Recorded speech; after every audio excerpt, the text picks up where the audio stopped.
On demande quels sont les examens pratiqués par les médecins des urgences après un choc à la tête. Évidemment, Nicolas a eu un scanner réalisé en urgence, mais à une époque, on faisait des radios systématiquement du crâne à tous les enfants qui tombaient. On a arrêté ça. On fait quoi maintenant ? Alors effectivement, le scanner a remplacé ces examens. C'est un examen formidable qui permet de faire un diagnostic rapide des lésions.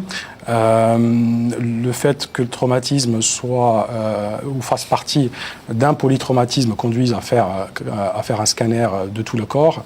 Là, on a la possibilité de faire ce scanner-là et ces examens-là assez rapidement. Et donc, c'est l'examen vraiment de référence devant un traumatisme crânien.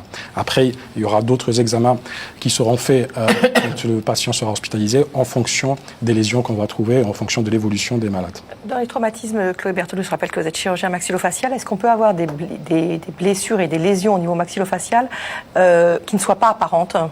Et est-ce que du coup, effectivement, on fait un bilan parfois dans certains cas en se disant qu'il y a peut-être une lésion derrière ? Dès lors que le traumatisme a connu une certaine cinétique, de toute façon, le scanner qui va être réalisé pour faire le bilan crânien va être un scanner à la fois du crâne et du massif facial. Donc, a priori, par exemple, chez un patient qui est dans le coma lorsqu'il arrive à l'hôpital et chez lequel, bien entendu, l'examen clinique, on n'a pas d'interrogatoire pour lui demander où il a mal, par exemple, on va faire un scanner qui va concerner aussi le massif facial.